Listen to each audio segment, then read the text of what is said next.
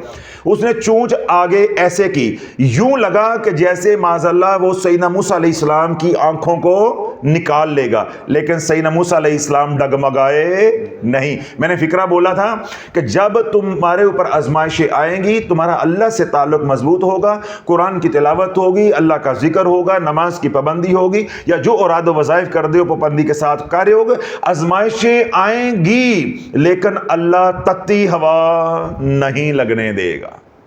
اب یوں سیدنا موسیٰ علیہ السلام کو محسوس ہوا کہ یہ میری آنکھیں جو ہے وہ نکال لے گا، یعنی اس پرندے نے سیدنا موسیٰ علیہ السلام کو مکمل طور پہ ہراساں کرنے کی کوشش کی، ڈرانے کی کوشش کی، خوف زدہ کرنے کی کوشش کی، جتنا وہ کر سکتا تھا کہ میں ابھی آنکھیں نکال لوں گا، آنکھیں نوچ لوں گا، لیکن امان کس کے لیے بخشی تھی؟ اللہ۔ تو اللہ تتی ہوا پھر لگنے نہیں دیتا۔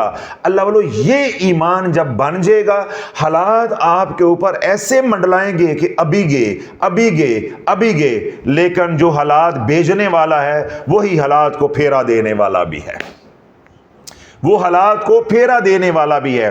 وہ خود کیا فرماتا ہے؟ لا یکلف اللہ نفسا الا وسعها، ہم کسی بھی جان کے اوپر بوجھ اس کی برداشت سے زیادہ نہیں ڈالتے۔ اللہ کو معلوم ہے کہ بندے کی آنکھیں نکلواؤں گا تو کیا ہوگا، کیا وہ اتنی تکلیف برداشت کر سکتے؟ اس طرح وہ حضرات جو وظائف پڑھ کے پھنس گئے ہیں، تو وہ ان کے اوپر اتنی ہی آزمائش آئی ہے جتنی وہ برداشت کر سکتے تھے۔ کیوں؟ جتنا بڑا ایمان اتنا بڑا امتحان۔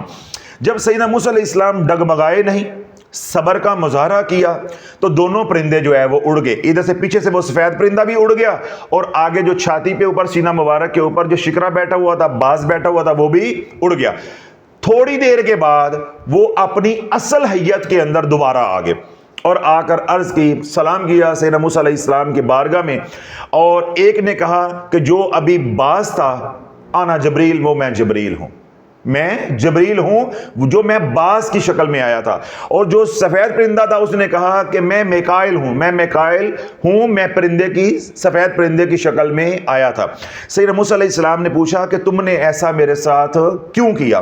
تو دونوں مقرب فرشتوں نے کہا کہ ہم نے رب کی طرف سے آپ کے اوپر آزمائش ڈالی، کہ اللہ رب العزت نے فرمایا تھا کہ جاؤ میرے موسیٰ کو جا کے آزماؤ کہ وہ میری بھیجی ہوئی آزمائشوں کے اوپر صبر کرتا ہے کہ نہیں کرتا، صبر کرتا ہے کہ نہیں کرتا۔ یعنی اللہ رب العزت نے اتنا تصرف اور اختیار جبریل امین علیہ السلام کو دے دیا کہ تم اس حد تک موسیٰ کو ڈراؤ کہ یوں لگے موسیٰ کو کہ میری آنکھیں ابھی نکل جائیں گی، لیکن سیدنا موسیٰ علیہ السلام جو ہے وہ استقامت کا پہاڑ بنے رہے۔ اگر آنکھیں اب نکلتی ہیں تو نکل جائیں، پرواہ نہیں ہے۔ کیوں؟ یاری اللہ کے ساتھ ہے، میں نے جو امان بخشی ہے وہ اللہ کے لیے بخشی ہے، حفاظت کا جو وعدہ کیا ہے سفید پرندے کے ساتھ، وہ اللہ کے لیے کیا ہے۔ تو اللہ کو راضی کرتے کرتے اگر آنکھیں چلے جائیں تو پرواہ نہیں ہے، میں تو جان دینے کو بھی راضی ہوں۔ تو اللہ بولو جب آزمائشوں کے اوپر، پریشانیوں کے اوپر یوں ڈٹ جاؤ گے تو پریشانیاں تمہارا کچھ بگاڑ نہیں سکتی۔ اور اگر پریشانیوں کے اندر واویلا کرو گے، تسبیح کرو گے، جادو ہو گیا، جادو تھی گیا، جادو تھی گیا، جادو تھی گیا، یہ پریشانیاں تجھے لیرو لیر کر کے رکھ دیں گے۔ یہ بات اللہ والو آج سمجھانا چاہتا ہوں کہ کسی طرح اللہ رب العزت زبان میں اتنی تاثیر ڈال دے کہ امت کے دل میں یہ اتر جائے کہ جب آزمائشوں کے اندر واویلا کرو گے تو یہ آزمائشیں تجھے لیرو لیر کر کے رکھ دیں گی۔ جب آزمائشوں کے اندر واویلا تیری زبان سے ہونا شروع ہو جائے تو سمجھ لے کہ میری تباہی کا وقت شروع ہوا چاہتا ہے، اور برا وقت آیا، آزمائش آئی، تکلیف آئی، بیماری آئی، کوئی بھی ایسی ناموافق حالات آپ کے اوپر آئے اور اس کے اندر آپ کا دل مطمئن ہے تو سمجھ لو کہ اللہ میرے مقام کو بلند کرنا چاہتا ہے۔ اب میرا وقت جو ہے عزت والا وہ ہوا چاہتا ہے، یعنی میری خوشحالی کا وقت شروع ہوا چاہتا ہے۔ اور اگر آزمائش آئی، حضرت صاحب ساڈا کچھ کر لو، حضرت صاحب ساڈا کچھ کر لو، اسی مرندے پہ ہاں، اسی مرنے پہ ہاں، سانو جن نہیں چھڑ دے، سانو جن نہیں چھڑ دے، اسی مر گئے، ملنگاں کو جا کے سجدہ دے دے کے پیران نو سب کچھ اجاڑتا ہے۔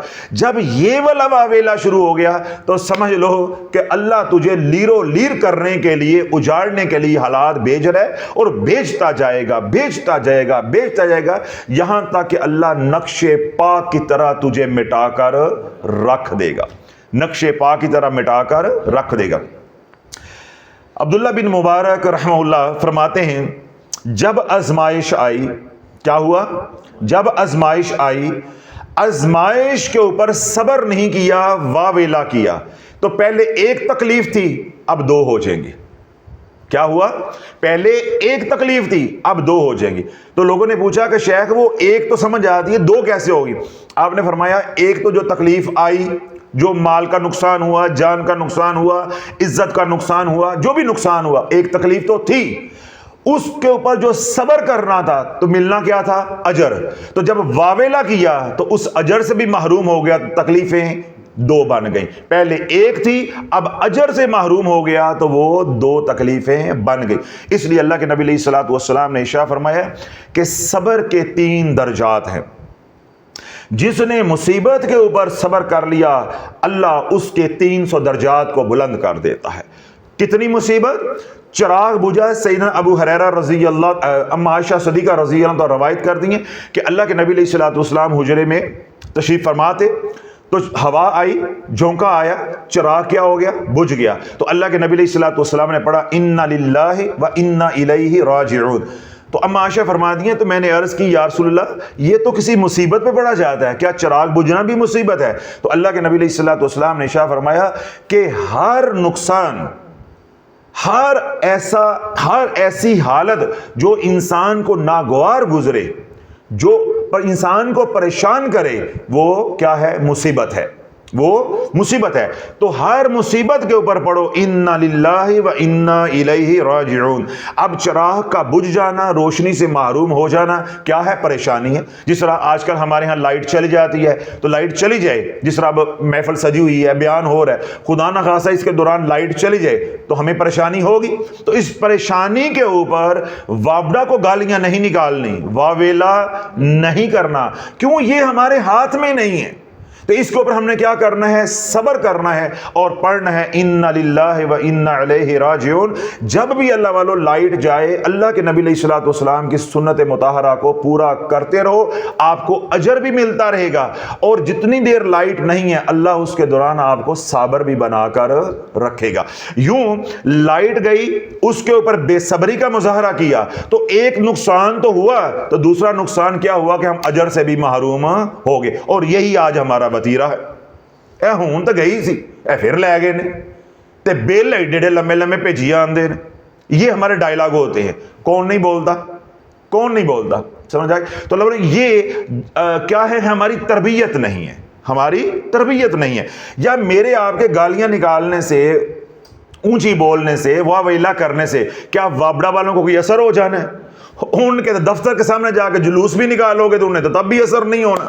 تو گھر بیٹھ کے اپنے اعمال جو ہے وہ کیوں برباد کر رہے ہو؟ یا تو آپ تب واویلا کریں کہ آپ کے ہاتھ میں کوئی تصرف ہے، کوئی اختیار ہے، کوئی منصب ہے، پھر تو آپ ان کو فون کریں، ان کی ماں بہن ایک کریں، ان کا آپ احتساب کریں، ان کو کٹہرے میں لے کر آئیں، وہ تو چلو ایک بات بنتی۔ تو کیا ہم یہ کام کر سکتے ہیں؟ ہمارے ہاتھ میں نہیں۔ تو ہم اپنا کیا کرتے ہیں، جو اجر اس پہ ملنا ہوتا ہے انا للہ و انا الیہ راجعون پڑھنے کے اوپر، اس سے بھی محروم ہو جاتے ہیں۔ تو اللہ کے نبی علیہ الصلوۃ والسلام نے ارشاد فرمایا کہ جس نے کسی مصیبت کے اوپر صبر کیا، اللہ اس کے 300 درجات کو بلند کر دے گا، اور ایک درجے کا دوسرے درجے سے فاصلہ اتنا ہے جتنا آسمان زمین کا زمین تک فاصلہ ہے۔ یعنی آسمان سے زمین تک جتنا خلا ہے، جتنا فاصلہ ہے، اتنا اللہ ایک درجہ بلند کرے گا۔ تو صبر کرنے پہ، بجلی گئی صبر کر لیا، کسی نے کڑوی کسیلی گئی صبر کر لیا، یا کوئی اور چھوٹی موٹی تکلیف آ گئی، آزمائش آ گئی، بخار ہو گیا، کوئی بیماری آ گئی، کوئی مالی نقصان ہو گیا، اس پر کیا کر لیا؟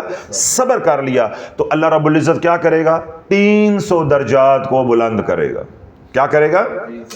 300 درجات کو اللہ رب العزت جو ہے وہ بلند کرے گا۔ پھر اللہ کے نبی علیہ الصلوۃ والسلام نے ارشاد فرمایا کہ جس نے اطاعت کے اوپر صبر کر لیا، یہ صبر کس کے اوپر ہے؟ مصیبت کے اوپر۔ دوسرا کیا ہے؟ اطاعت کے اوپر صبر، یعنی آپ نے اطاعت کرنی ہے، نماز پڑھنی ہے، پانی ٹھنڈا ہے، پانی ٹھنڈا ہے، لیکن ادھر سے اذان آ گئی ہے، آپ نے نماز پڑھنی ہے، ادھر سے نیند آ رہی ہے، لیکن آپ نے کیا کیا کہ اللہ کی اطاعت کے اوپر صبر کر لیا۔ ٹھیک ہے، جیسے بھی حالات تھے، دکان پہ گاہک کھڑے ہیں، اذان آ گئی، آپ نے صبر کر لیا کہ بھئی پیسہ آتا ہے آئے، جاتا ہے تو جائے، لیکن اللہ کا حکم پہلے ہے، کیوں؟ آواز آ گئی ہے حی علی الصلاۃ حی علی الفلاح، میں نے نماز کے لیے جانا ہے، تو اطاعت کے اوپر صبر کر لیا۔ اس طرح ایک طرف رواج ہے، ایک طرف آمنہ کے لال کی سنت ہے، تو رواج کو چھوڑ کے سنت کو ترجیح دی، تو رواج چھوڑنے پہ جو لوگوں نے فکرے کسے، آج دنیا دار کیا کہتے ہیں کہ جی وہ 15 لاکھ دا لہنگا نہیں دواں گے تو نک نہیں رہندی ہے گی، روٹی فلاں نہیں دواں گے تو نک نہیں رہندی ہے گی، فلاں میرج ہال میں بکنگ نہیں ہوگی تو نک نہیں رہندی ہے گی، گاڑی نہیں دیں گے تو نک نہیں رہندی۔ انہیں معلوم ہی عقل کے اندھوں کو نہیں ہوتا، ہاں واقعی ناک نہیں رہتی، وہ یہ سمجھ رہے ہیں کہ ہم ایسے بولے جا رہے ہیں کہ نک نہیں رہندی، نک نہیں رہندی۔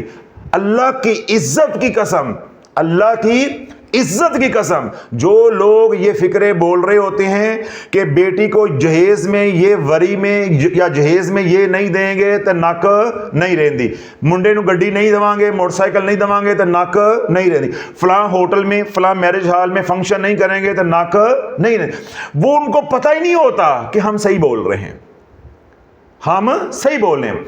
کیوں؟ جب اللہ کے احکامات کو پامال کرو گے، شادی کے بعد اللہ اتنی ناک رگڑوائے گا، اتنی ناک رگڑوائے گا کہ چہرے پہ ناک ہی نہیں رہنے دے گا، یعنی اتنا ذلیل کرے گا، اتنا ذلیل کرے گا کہ عزت نام کی چیز نہیں رہ جائے گی۔ اللہ والو، جو لوگ سن رہے ہیں یہاں پہ بھی، خواتین خاص طور پہ، یا ماں باپ یا سوشل میڈیا پہ سن رہے ہیں، انہیں پوچھو جنہوں نے اپنی بیٹیوں کو سارے ارمان پورے کر کے بیایا کہ ساڑی نک رہ جائے، ساڑی نک رہ جائے، رواج کو ترجیح دی، آمنہ کے لال کی سنت کو ترجیح نہیں دی، تو اللہ نے ان کی ناک رہنے دی ہے۔ اللہ نے پھول جیسی بیٹیاں، ملکہ جیسی بیٹیاں، شہزادیوں جیسی بیٹیاں ایسی ذلیل و خوار کروا دیں کہ زمانے کے سامنے وہ مثال بن گئی، عبرت کی مثال بن گئی۔ یعنی انہوں نے جہیز دینے میں انتہا کر دی، جہیز دینے میں انتہا کر دی، کھانا اچھا دینے میں انتہا کر دی، تحفے تحائف دینے میں انتہا کر دی، عزت دینے میں انتہا کر دی، صرف کس لیے کہ یہ راضی ہو جائے۔ کبھی نہ سوچا کہ اللہ راضی ہو جائے، کبھی نہ سوچا کہ آمنہ کا لال راضی ہو جائے۔ تو اللہ نے کیا فرمایا؟ وَلِلَّهِ الْعِزَّةُ وَلِلرَّسُولِ وَلِلْمُؤْمِنِينَ وَلَكِنَّ الْمُنَافِقِينَ لَا يَعْلَمُونَ۔ عزت ہے تو اللہ کے لیے، حضور علیہ الصلوۃ والسلام کے لیے، حضور کے غلاموں کے لیے، وَلَكِنَّ الْمُنَافِقِينَ لَا يَعْلَمُونَ، اور منافقین کے لیے عزت نہیں ہے مگر وہ یہ جانتے نہیں ہیں۔ تو اللہ نے بعد میں جو ہی رخصتی ہو گئی، اللہ نے ایسا ذلت کا نظام چلایا کہ جو اپنے سمجھ رہے تھے جن کو وہ پرائے ہو گئے، ہر بندے نے پہ جنہ تھو کر سکتا سی او کیتا۔ یعنی سب کچھ لٹا کے بھی. میں ایسے لوگوں کو بھی جانتا ہوں, ایسی بچیوں کو بھی جانتا ہوں کہ جن کے ماں باپ نے 1.5 کروڑ روپیہ شادی کے اوپر لگایا لیکن وسنا نصیب نہیں ہوا. اور ایسے ماں باپ کو بھی جانتا ہوں, بیٹیوں کو جانتا ہوں کہ جن کے ماں باپ نے 2 کپڑوں کے اندر رخصت کر دیا. آج کوئی کینیڈا میں بیٹھی ہوئی ہے, کوئی امریکہ میں بیٹھی ہوئی ہے, کوئی UK میں بیٹھی ہوئی ہے, کوئی دبئی میں بیٹھ کے راج کر رہی ہے. کیوں؟ انہوں نے سادگی کو اپنایا. جنہوں نے لی انہوں نے بھی اللہ کی رضا کے لیے رشتہ قبول کیا تو اللہ نے ان کو رنگ لگا دیے. جب وہ بیٹی غریب گھر کی ان کے گھر میں گئی تو ان کے بخت کھل گئے. اور جب یہ امیر گھر کی بیٹی ان کے گھر میں گئی, خود جو ہے خوشحال تھی, ان کو جا کے بھی بدحال کر دیا. بعد میں پھر دونوں گھر تھانے کو چیڑیوں میں اجڑ گئے. تو اللہ بولو, جس نے رواج کو پیچھے کر کے اللہ کے نبی علیہ السلام کی سنت کے اوپر, اطاعت رسول کے اوپر, اللہ کی اطاعت کے اوپر صبر کر لیا کہ میں نے اللہ اور اس کے رسول کی ماننی ہے, تو اللہ کے نبی علیہ السلام نے شاہ فرمایا کہ اللہ اس کے 600 درجات کو بلند عطا فرما دے گا. اور ایک درجے کا دوسرے درجے کے درمیان میں جو فاصلہ ہے, پہلی زمین اور 7ویں زمین یا تحت سرا تک جتنا فاصلہ ہے, اتنا فاصلہ ایک درجے کا, ایک درجے کا. اب اس کے بعد اللہ کے نبی علیہ السلام نے شاہ فرمایا کہ جس نے گناہ کے اوپر صبر کر لیا, معصیت کے اوپر صبر کر لیا, یعنی رشوت کا پیسہ آ رہا ہے, نہیں لینا, زنا کا موقع ہے, خلوت ہے, نہیں کرنا, اللہ دیکھ رہا ہے. آج رمضان المبارک ہے, ذخیرہ اندوزی سے مال کمایا جا سکتا ہے, نہیں کمانا, اللہ ناراض ہو جائے گا. گناہ کا موقع تھا, جس نے گناہ نہ کیا اس نے صبر کر لیا, جو اللہ نے مجھے دیا ہوا ہے مجھے لیے وہی کافی ہے, میں لالچ میں نہیں آؤں گا. جس نے یوں صبر کر لیا تو اللہ کے نبی علیہ السلام نے ارشاد فرمایا کہ اللہ اس کے 900 درجات کو بلند کر دے گا.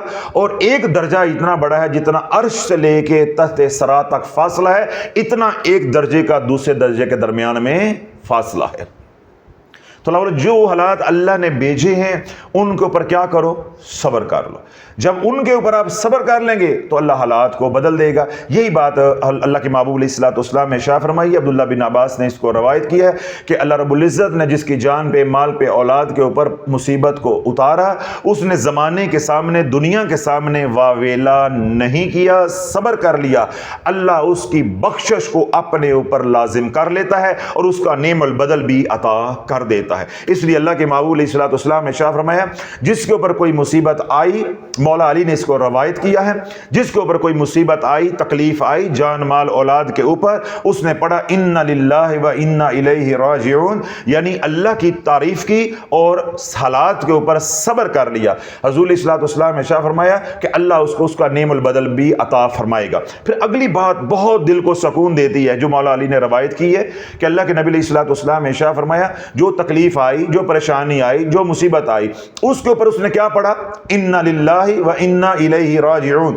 وقت گزر گیا, وقت ٹھہرتا تو نہیں ہے نا, اچھا ہو یا برا, وہ تو گزر گیا.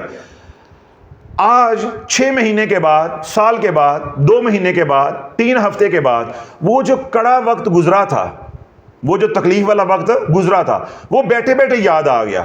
اس کے اوپر اس نے دوبارہ پڑھا انا للہ و انا الیہ راجعون. تو اللہ کے نبی علیہ السلام نے ارشاد فرمایا کہ جو مصیبت کے اوپر صبر کرنے کے اوپر اجر ملا تھا, اس وقت اللہ دوبارہ بھی وہی عطا فرمائے گا.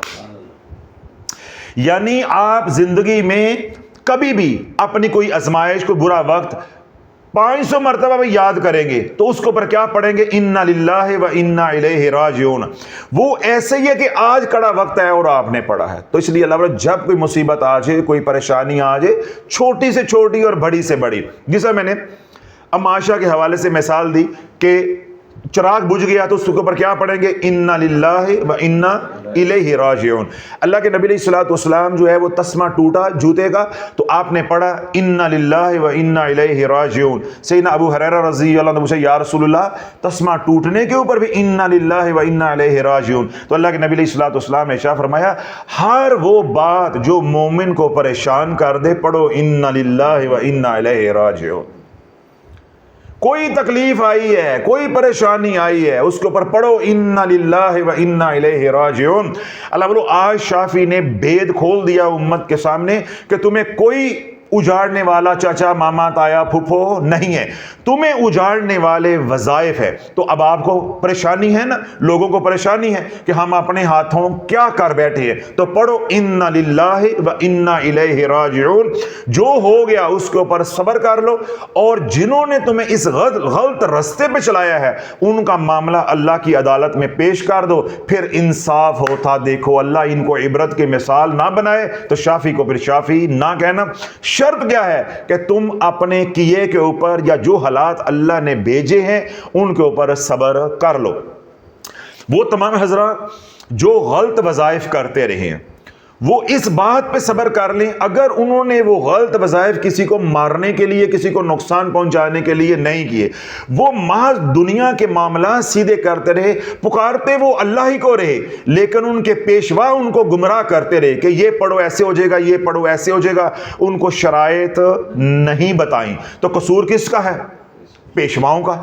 اور کچھ قصور ان کا بھی ہے جو اندھی تقلید کرتے رہے، لیکن زیادہ قصور کس کا ہے؟ پیشواؤں کا۔ تو آپ نے اللہ ہی کو پکارا ہے، آپ یہ شکر ادا کرو کہ بے شک آپ نے غلط وظائف کیے ہیں، شرائط کے بغیر کیے، پکارا تو اللہ کو ہے نا۔ تو جو نقصان ہو گیا ہے، شافی آپ کو کہہ رہا ہے جب بھی آپ کو آج کے بعد اپنے پچھلے حالات 20 سال پہلے یاد آئے کہ میں نے یہ وظیفہ پڑھا تھا، حضرت صاحب نے تو یہ راز کھولا ہے، تو یہ تو میرا نقصان اس کی وجہ سے ہوا تھا، میں نے یا قابضو پڑھنا شروع کیا تھا تو یہ نقصان ہوا تھا، میں نے رسالے کے کہنے پہ یا قہارو پڑھا تو اس کے بعد یہ حالات ہو گئے، میں نے رسالے والے کے کہنے پہ حامیم لا ینصرون پڑھا تو میرے یہ حالات ہو گئے، میں نے سورۃ المؤمنون کی آخری 4 آیات پڑھنا شروع کی بغیر شرائط کے تو اس کے بعد میرے ساتھ یہ حالات ہوئے، یا میں نے چہل کاف کیا، یا میں نے حزب البحر پڑھی، دعائے سیفی پڑھی، یا کوئی اور اس طرح کا وظیفہ پڑھا، تو اب آپ وہ سوچتے ہیں، آپ کو یہ باتیں سمجھ آتی ہیں تو تکلیف ہوتی ہے، تو پڑھو انا للہ و انا الیہ راجعون۔ اللہ وہ تمام حضرات جن کو شافی کی فکر سمجھ آ چکی ہے، وظائف سے توبہ کر چکے ہو، وہ جو حالات آپ کے ساتھ ماضی میں رہے ہیں، جو آپ کے نقصان ہوئے ہیں، وہ آپ کا پیچھا نہیں چھوڑیں گے، ماضی کسی کا پیچھا نہیں چھوڑتا۔ آج شافی آپ کو یہ ٹپ دے رہا ہے کہ جب وہ باتیں یاد آئیں، ہر بات کے اوپر پڑھو 7 مرتبہ انا للہ و انا الیہ راجعون، اپنی ہاتھ کی انگلیوں کے اوپر پڑھو انا للہ و انا الیہ راجعون، انا للہ و انا الیہ راجعون، انا للہ و انا الیہ راجعون۔ اللہ کی رحمت سے امید رکھ کے میں یہ بات کہہ رہا ہوں کہ اپنے ہاتھ کی انگلیوں کے اوپر 7 مرتبہ یہ آیت مبارکہ یا یہ دعا پڑھو گے، اللہ اتنا اجر دے گا کہ 7 زمین 7 آسمان اجر و ثواب سے بھر جائیں گے۔ اللہ کی رحمت اتنی وسیع ہے، کیوں؟ اب آپ کو اللہ نے خوشحالی دے دی، صبر دے دیا، اللہ نے سیدھا رستہ دکھا دیا ہے کہ بھائی یہ ہماری غلطی تھی، یہ ہم نے نہیں کرنا، آج کے بعد ہم نے یہ اذکار کرنے ہیں اور شرائط کے ساتھ کرنے ہیں۔ سابقہ ماندہ سے ہم نے کیا کر لی؟ توبہ، اور جو ہمارے پیشوا تھے ان کو بھی ہم نے چھوڑ دیا، لیکن ماضی تو جان نہیں چھوڑتا۔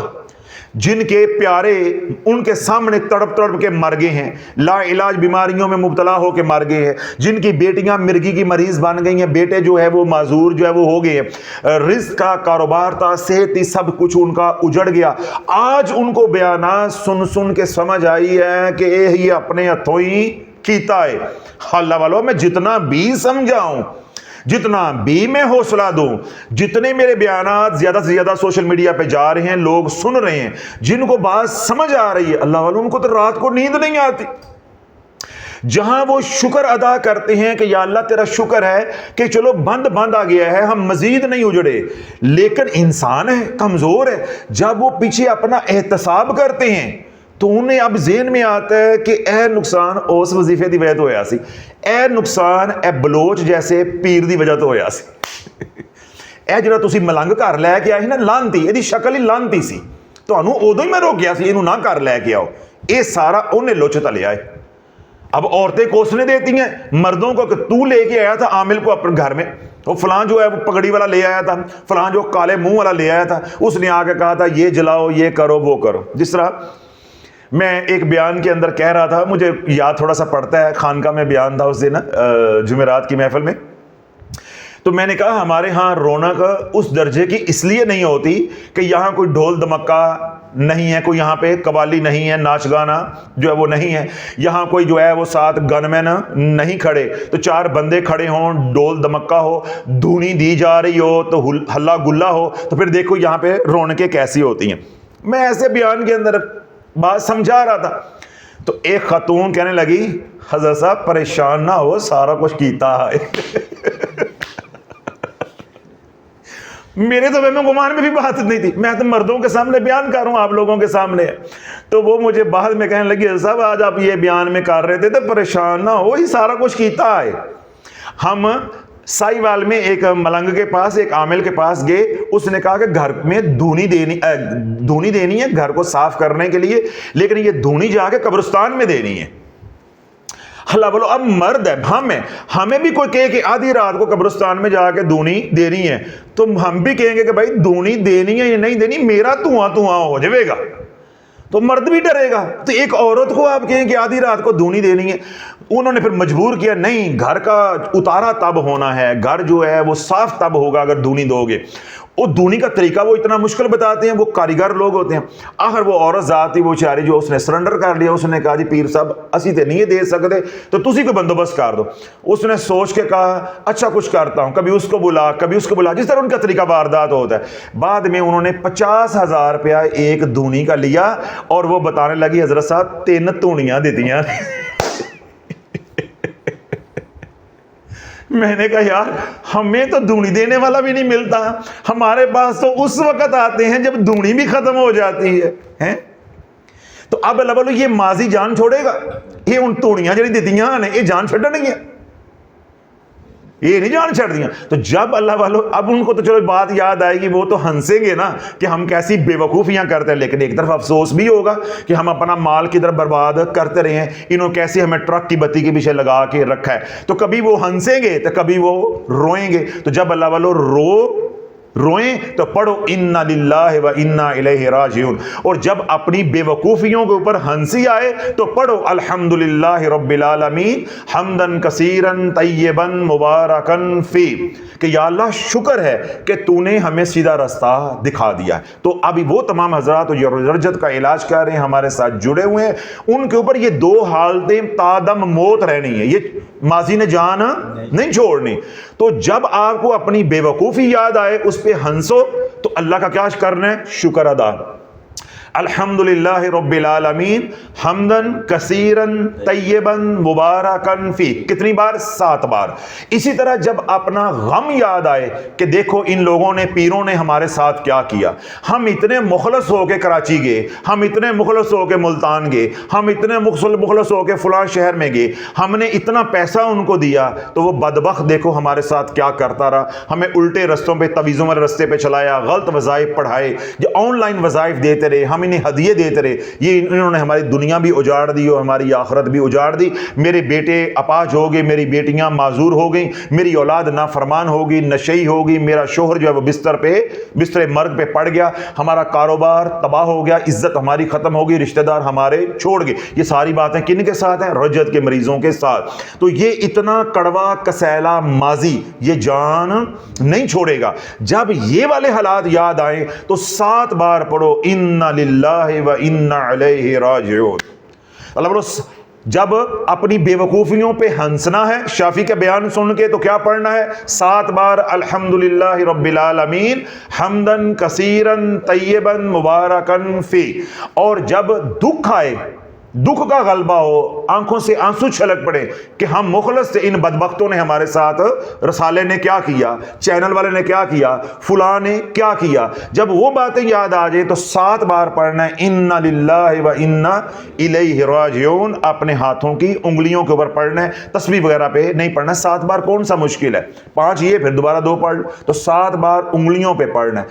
اور اللہ بولو جب یہ بات یاد آئے، یہ عمل دن میں آپ کئی بار کرو گے کیونکہ ماضی ہے، کبھی ہنسو گے کبھی رو گے۔ اور وہ لوگ جو روزانہ بیان سنتے ہیں ان کو تو بیان کے دوران ہی یہ عمل کتنی بار کرنے کا موقع مل جائے گا، کبھی وہ ہنسیں گے اور کبھی روئیں گے، کبھی اپنی معصومیت پہ روئیں گے، کبھی اپنی معصومیت کے اوپر، بے وقوفی کے اوپر ہنسیں گے۔ تو اللہ والو آپ وہ خوش نصیب ہو کہ تواڈیاں پنجے کے ہوش نے، ہنسو گے تو پھر بھی اللہ راضی ہوگا اپنی بے وقوفی کے اوپر، رو گے تو پھر بھی اللہ راضی ہوگا۔ میں آپ کو دلیل دیتا ہوں تو انشاءاللہ آپ کا سینہ ٹھنڈا ٹھار ہو جائے گا۔ اللہ کے محبوب علیہ الصلوۃ والسلام کے صحابی ہیں ابو سنان رضی اللہ تعالیٰ عنہ، ان کا بیٹا فوت ہو گیا، انہوں نے قبر میں اتارا۔ جب وہ قبر میں اتار کے نکل رہے تھے، حضرت طلحہ خولانی رضی اللہ عنہ دوسرے صحابی رسول ہیں، انہوں نے ان کا ہاتھ پکڑا تو باہر نکالا، یعنی پکڑ کے باہر نکالا، غم سے نڈالتے ان کو دلاسا دیا اور فرمایا کہ میں آپ کو ایک خوشخبری سناؤں؟ انہوں نے کہا کہ ضرور سناؤ، یعنی بیٹے کے والد نے کہا کہ ضرور سنائیں۔ حضرت طلحہ خولانی رضی اللہ عنہ نے ان کو خوشخبری سنائی کہ میں نے اللہ کے نبی علیہ الصلوۃ والسلام سے سنا ہے کہ جس کی اولاد فوت ہو گئی، یعنی بچہ فوت ہو گیا، اللہ رب العزت ملک الموت حضرت اسرائیل علیہ السلام سے پوچھتا ہے، اے اسرائیل تو نے میرے بندے کے جگر کا ٹکڑا چھین لیا ہے۔ جاگتے رہیے گا، اے اسرائیل، اے ملک الموت، اے موت کے فرشتے، تو نے کیا کیا ہے؟ میرے بندے کے جگر کا ٹکڑا چھین لیا ہے۔ ذرا مجھے یہ بتا کہ جب تو نے میرے بندے کے جگر کا ٹکڑا جدا کیا، چھین لیا، وہ کیا کہہ رہا تھا؟ وہ کیا کہہ رہا تھا؟ تو جس بندے نے پڑھا ہوگا انا للہ و انا الیہ راجعون، تو وہ ملک الموت اللہ کی بارگاہ میں عرض کرتے ہیں کہ یا اللہ جب میں نے اس کے جگر کے ٹکڑے کو چھینا تو وہ پڑھ رہا تھا انا للہ و انا الیہ راجعون، اے اللہ وہ تیری تعریف کر رہا تھا، تیری تعریف کر رہا تھا، ہم اللہ کے ہیں، انا للہ، ہم اللہ کے ہیں، و انا الیہ راجعون، اور ہم نے اللہ ہی کی طرف لوٹ کر جانا ہے، یہ اللہ کا مال ہے، اللہ نے واپس لے کر رہنا ہے، کل نفس ذائقۃ الموت، ہر ایک جو آیا ہے اس نے مر کر رہنا ہے۔ تو اللہ رب العزت جو ہے حضرت طلحہ خولانی رضی اللہ عنہ روایت کرتے کہ حضور علیہ الصلوۃ والسلام نے ارشاد فرمایا کہ جب اسرائیل علیہ السلام یہ گواہی دیتے ہیں کہ یا اللہ جب میں نے تیرے بندے کے جگر کے ٹکڑے کو چھینا تو وہ پڑھ رہا تھا انا للہ و انا الیہ راجعون، تو رب فرماتا ہے کہ اے اسرائیل گواہ ہو جو، اے اسرائیل گواہ ہو جو، جنت میں نے اس کے نام کر دی ہے، جنت میں نے اس کے نام کر دی ہے۔ پھر رب فرشتوں کو حکم دیتا ہے کہ میرے بندے کے لیے جنت میں ایک گھر بنایا جائے، کیا کیا جائے؟ ایک گھر بنایا جائے، اور اس کا نام جو ہے بیت الحمد رکھا جائے، بیت الحمد رکھا جائے، یعنی تعریف کرنے والا گھر، تعریف کرنے والا گھر۔ تو اللہ والو جب آپ کو اپنا ماضی یاد آئے، اپنی معصومیت کے اوپر آپ کے آنسو چھلک پڑے، دل ہے نا بوجھل ہو جاتا ہے، آنکھیں چھلک پڑتی ہیں کہ ہم اتنے مخلص تھے، یہ بدبخت اتنے جو ہے وہ یزید تھے کہ انہوں نے ہمارے ساتھ وفا نہیں کی، ہمیں دھوکہ دے کے وہاں لا کے مارا ہے، اگر پیسہ ہی لوٹنا تھا ہمارے سے پیسے مانگ لیتے، ہماری اولادوں کو تو یوں نہ اجاڑتے، ہمارے گھر بار کو تو نہ اجاڑتے۔ پھر مائیں ہیں، بڑے بزرگ ہیں جنہوں نے وظائف پڑھے ہیں، جب وہ آگے دیکھتے ہیں تو جو اولاد ہے وہ ہاتھ سے نکل گئی ہے، گھر بار تباہ ہو گئے، اب وہ وقت واپس تو نہیں آتا۔ جب وہ ایسے حالات دیکھیں آگے کے یا پیچھے والے حالات جو ہے وہ زج کرے، تکلیف دے، تو اللہ والا اس پہ پڑھو انا للہ و انا الیہ راجعون، انا للہ و انا الیہ راجعون۔ اللہ بیت الحمد عطا کرے گا، اللہ بیت الحمد عطا کرے گا۔ اور اگر اپنی بے وقوفی کے اوپر جب شافی کلاس پڑھ رہا ہو تو ہنسی آئے کہ ہن ساڈی واری آ گئی ہے، سمجھ تو لوگوں کو آ جاتی نا، پاکستانی ویسے بڑے کھچر ہوندے نے، جب میں بول رہا ہوتا ہوں انہیں سمجھ ساری آ جاتی، ہن حضرت صاحب میری طرف آ گئے نے، تو جب آپ سمجھو کہ حضرت صاحب نے ہن میری طرف دا رخ کر لیا ہے، یعنی موڑ کٹن لگ پے نے، تو نال ہی پڑھنا شروع کر دو الحمدللہ رب العالمین حمدن کثیرا طیبا مبارکا فی۔ اور اگر میری کوئی بات کسیلی لگ جائے، تکلیف پہنچے، تو اس پہ بھی پڑھو انا للہ و انا الیہ راجعون، کیونکہ میرے بیان تو بڑے سخت ہوتے ہیں، میرے بیان تو آپ کو سوشل میڈیا پہ ایسے بیان ملیں گے نہیں، کیونکہ ہم تو صرف ایکسل ڈال کے دھوتے ہیں اور تشریح بالکل سیدھی کر کے رکھ دیتے ہیں، تو جب میری بات کسیلی لگے تو تکلیف تو ہوتی ہے نا، اس میں بھی پڑھو انا للہ و انا الیہ راجعون۔ اب اللہ والا بتاؤ میرے بیان سننے پہ کتنا اجر ملے گا؟ کتنا اجر ملے گا. تو اب تو ہمارا چینل سبسکرائب کرنا بنتا ہے نا, آج مجھے بھی کہنا پڑ گیا ہے.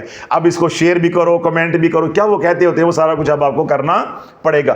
ایسا اجر کسی اور چینل پہ ملے گا یا کسی اور خانقاہ میں آ کے یہ مزے ملیں گے؟ یہ مزے صرف ادھر ہی ملیں گے. الحمدللہ یہ میرے حضور کا کرم ہے, ان کا فیضان ہے کہ ہمارے, کیونکہ اصلاحی بیانات ہوتے ہیں, اصلاحی بیانات کے اندر ڈانٹ ڈپٹ ہوتی ہے, اور ڈانٹ ڈپٹ بھی اللہ کی رضا کے لیے ہوتی ہے, اور جب ہم پیار کرتے ہیں تو وہ بھی اللہ کی رضا کے لیے. ہمارا کوئی ذاتی تعلق کسی کے ساتھ نہیں ہے, نہ کسی کے ساتھ محبت کا تعلق ہے, نہ کسی کے ساتھ رنجش ہے. محبت ہے تو وہ بھی اللہ کے لیے, اور اگر ہم تھوڑا سا فاصلہ رکھتے ہیں یا کسی سے ناراض ہوتے ہیں, رنجش ہوتی ہے, تو وہ بھی محض اللہ کی رضا کے لیے ہے. اللہ بولو, جو حالات اللہ نے اس وقت رکھے ہوئے ہیں یا آپ کے اوپر نازل ہیں, ان کے اوپر کیا کر لو, آپ صبر کر لو. اور دوسری بات, جو وہ تمام حضرات جو وظائف پڑھ کے اجڑے ہیں, وہ قرآن کی اس آیت کو دن میں 2-3 دفعہ پڑھا کرے, ان کو ایسا صبر اللہ عطا فرمائے گا. کیا پڑھا کرے؟ وَاصْبِرْ فَإِنَّ اللَّهَ لَا يُضِيعُ أَجْرَ الْمُحْسِنِينَ. وہ تمام حضرات جنہوں نے وظائف کیے ہیں, ٹھیک ہے, جنہوں نے وظائف کیے ہیں, ان کے کوئی ارادے غلط نہیں تھے, تو وہ قرآن کی اس آیت کو دن میں 2-3 بار پڑھا کریں. انشاءاللہ ان کے سینے میں ٹھنڈ پڑ جائے گی, اللہ ان کو صبر جو ہے وہ عطا فرما دے گا. کیا, کون سی آیت پڑھنی ہے؟ وَاصْبِرْ, اور صبر کرو. فَإِنَّ اللَّهَ لَا يُضِيعُ أَجْرَ الْمُحْسِنِينَ. بے شک اللہ نیکیاں کرنے والوں کی نیکیوں کو برباد نہیں کرتا, ضائع نہیں کرتا. وَاصْبِرْ فَإِنَّ اللَّهَ لَا يُضِيعُ أَجْرَ الْمُحْسِنِينَ. اللہ نیکیاں کرنے والوں کی نیکیوں کو ضائع نہیں کرتا, بس تم صبر کرتے رہو. آپ نے اللہ کو اللہ کے لیے پکارا, اللہ سے مدد کے لیے پکارتے رہے. قصور کن کا ہے؟ جنہوں نے غلط طریقہ بتایا, تو ان کا معاملہ اللہ پہ چھوڑ دو. تو کبھی کبھی اس آیت کو پڑھ کے اپنے اندر صبر کی کیفیت پیدا کرنے کی کوشش کیا کرو کہ جو ہم نے پڑھا ہے, ہم نے اللہ کے لیے پڑھا ہے, تو انشاءاللہ ہماری وہ نیکیاں ضائع نہیں ہوتی. اور ساتھ پڑھو اِنَّ لِلَّهِ وَإِنَّ إِلَيْهِ رَاجِعُونَ. اللہ درجات کو بلند کرتا جائے گا.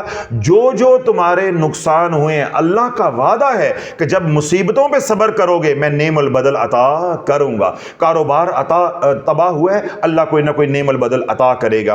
اولاد برباد ہوئی ہے, اللہ کسی اور رشتے کا سکون انشاءاللہ آپ کو دے گا. اور اگر آپ اس وقت اولاد پیدا کرنے کے قابل ہیں, تو اللہ انشاءاللہ نعم البدل بھی عطا کرے گا. اللہ کہیں نہ کہیں سے ٹھنڈی ہوا ضرور جو ہے وہ چلائے گا. اسی طرح صحت تباہ ہوئی ہے, تو اللہ اس کا کوئی نہ کوئی نعم البدل عطا کرے گا. اللہ کسی نہ کسی شکل کے اندر آپ کو صحت جو ہے وہ عطا کرے گا. اور جو دنیا میں دیا جا سکتا ہے, انشاءاللہ اللہ دنیا میں دے گا. اور جو دنیا میں ممکن نہیں, اللہ آخرت میں اتنا دے گا کہ آپ سوچ نہیں سکتے. کیوں؟ رب قرآن میں خود فرماتا ہے, انما یوفی الصابرون اجرہم بغیر حساب. بغیر حساب کے اللہ اجر تمہیں عطا فرمائے گا, اور بغیر حساب کے اس دنیا میں ممکن نہیں ہے.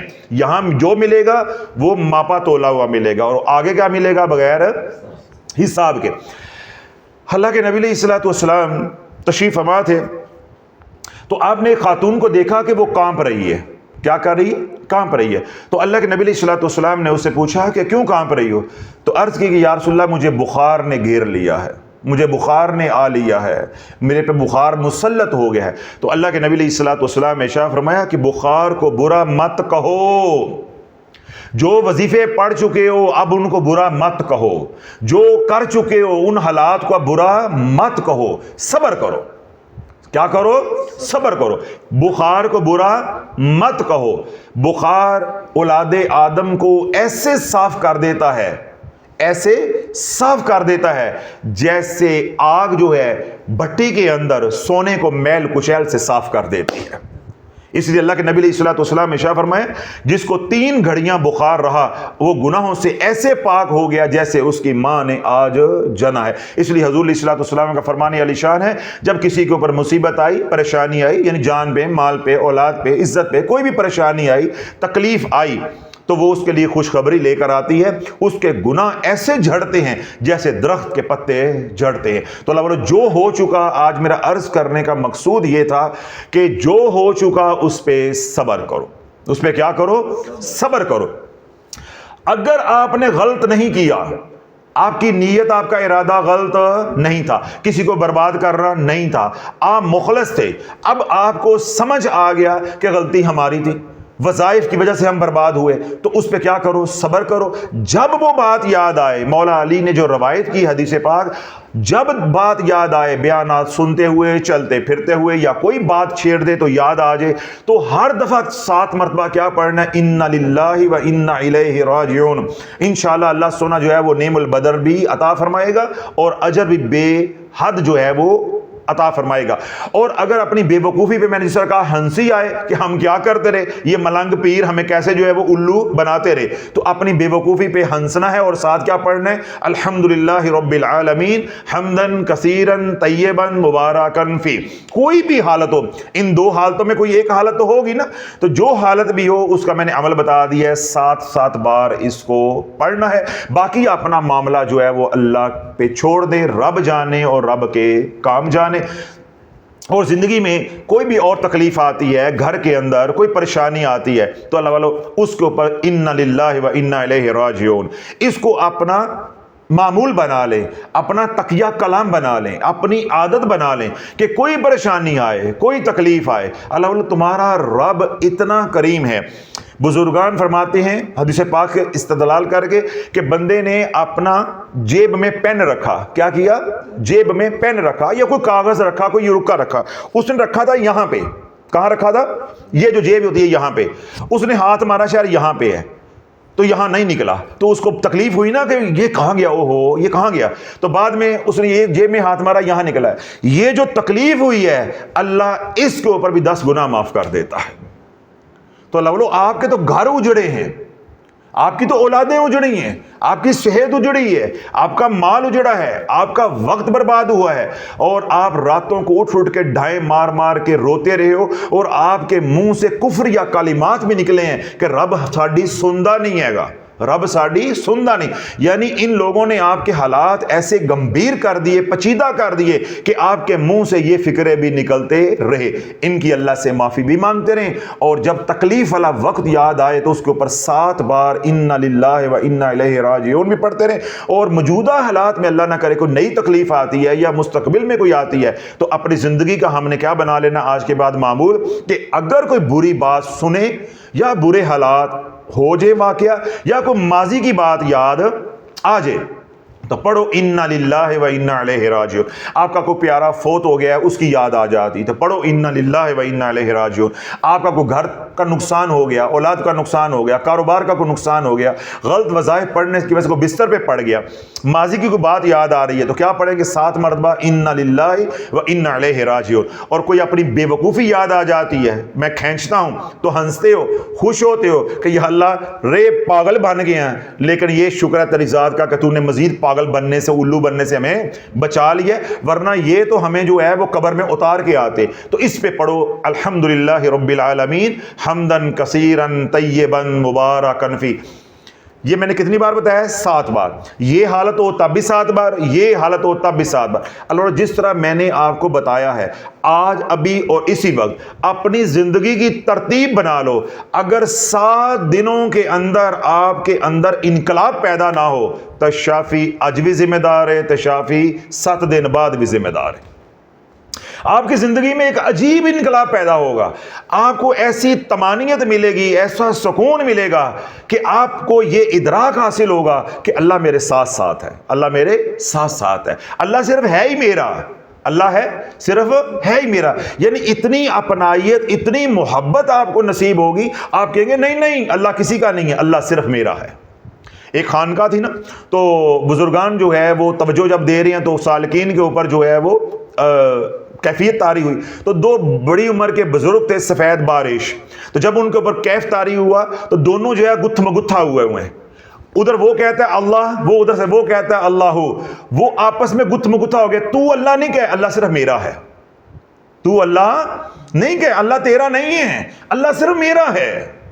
یعنی اللہ کے ساتھ اتنی محبت کہ وہ صرف میرا ہے، وہ صرف میرا ہے۔ تو اللہ بولو جب آپ یہ 2 اذکار کرنا شروع کر دو گے تو آپ کو یہ ادراک حاصل ہو جائے گا کہ اللہ صرف میرا ہے، اللہ صرف میرا ہے، ہر وقت وہ کہیں متوجہ نہیں ہے، صرف میری طرف مجھے ہی دیکھ رہا ہے، مجھے ہی دیکھ رہا ہے، مجھے ہی دیکھ رہا ہے۔ تو اللہ جس بندے کو یہ والی کیفیت یا یہ والا ادراک یا میت الہیہ نصیب ہو جائے، اس نے اور کیا لینا ہے؟ اگر یہ بندہ جو ہے اللہ کا ولی نہیں ہے تو پھر کون اللہ کا ولی ہے؟ جب میت الہیہ نصیب ہو جاتی ہے تو اللہ والو یہ سلسلہ عالیہ نقش بندیہ کا 16واں مقام ہے، 16واں درجہ ہے، اور ولایت کا یہ پہلا درجہ آ جاتا ہے۔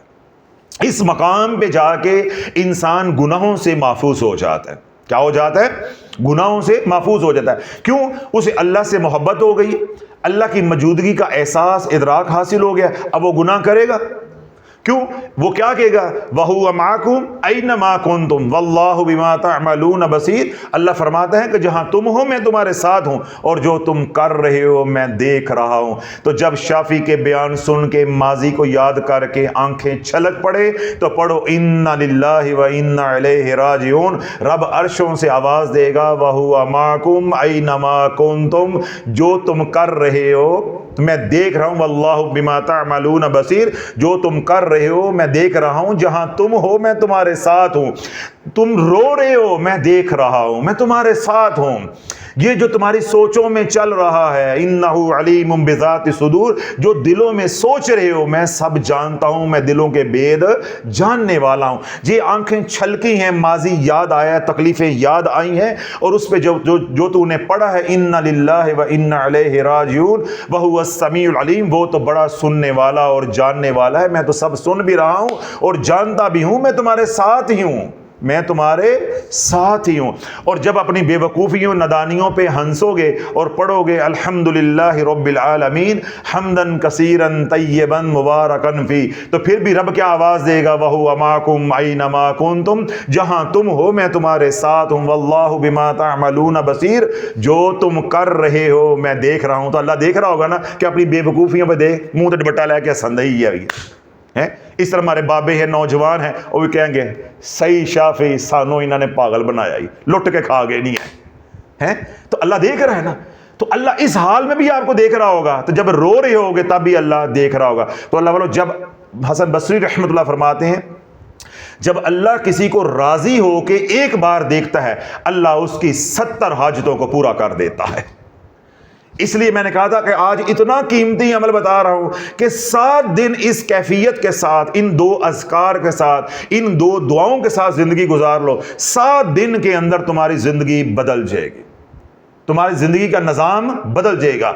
ہر پل تمہیں یہ ادراک حاصل ہوگا اللہ میرے ساتھ ہے، اللہ میرے ساتھ ہے۔ تو اللہ والو جس کے ساتھ اللہ ہے پھر اس کو کس بات کا ڈر ہے؟ اسے پھر رسالہ چاہیے، کوئی کتاب چاہیے، کوئی پائن سردہ چاہیے؟ جس کو رب مل گیا اس کو سب مل گیا۔ نہیں یار، آخری فکرہ تھا، آپ نے مول ہی نہیں لگایا، ایسے بدذوق مجمع بیٹھا ہوا ہے۔ جس کو رب مل گیا اسے سب مل گیا۔ تو اللہ والو جس کو مصیبت کے اندر اِنَّا لِلَّهِ وَإِنَّا إِلَيْهِ راجعون کہنے کی توفیق مل جاتی ہے، اور حالت خوشی کے اندر الحمدللہ رب العالمین حمدن کثیرن طیبن مبارکن فی یہ کہنے کی توفیق مل جاتی ہے، اس کو رب مل گیا۔ پھر جس کو رب مل گیا اس کو سب مل گیا۔ تو انشاءاللہ والو شافی اپنے مقدروں پہ ناز کرو کہ اللہ رب العزت نے سلسلہ عالیہ قادریہ شافیہ کو حضور علیہ الصلوۃ والسلام کی امت کی ہدایت کا ذریعہ بنایا ہے۔ شافیہ سوشل میڈیا کو اللہ الحمدللہ پوری دنیا میں اپنے محبوب علیہ الصلوۃ والسلام کے پیغام کو پہنچانے، سلسلہ قادریہ کے پیغام کو پہنچانے کا ذریعہ بنایا ہے۔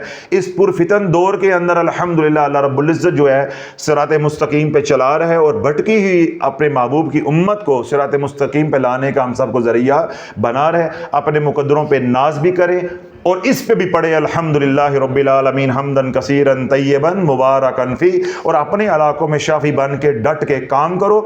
جب لوگ تمہاری مخالفت کریں، آپ کی بات نہ سمجھے، ہماری فکر کو نہ سمجھے، اور آپ کو تکلیف آئے، ان کے کسیلے فکرے آپ کو تکلیف دیں، تو کیا پڑھو؟ اِنَّا لِلَّهِ وَإِنَّا إِلَيْهِ راجعون۔ میں نے آج آپ کو ایسا سبق دیا ہے کہ سارا دن آپ ان 2 اذکار کے اندر جو ہے وہ پھرو گے، تو 7 دنوں کے اندر 7 چکر بھی مشین کے لگ گئے نا، اللہ والو طواف کے کتنے چکر ہوتے ہیں؟ 7، تو بندہ پاک صاف ہو کے نکلتا ہے۔ اس لیے میں کہہ رہا ہوں 7 دن اس ادراک کے ساتھ لگا لو کہ جب غم کی حالت کوئی بھی ہو، سامنے ہے یا ماضی ہے، یا آنے والا کوئی خوف آ رہا ہے کہ بھائی کل یہ ہو جائے گا، تو پڑھو انا للہ و انا الیہ راجعون۔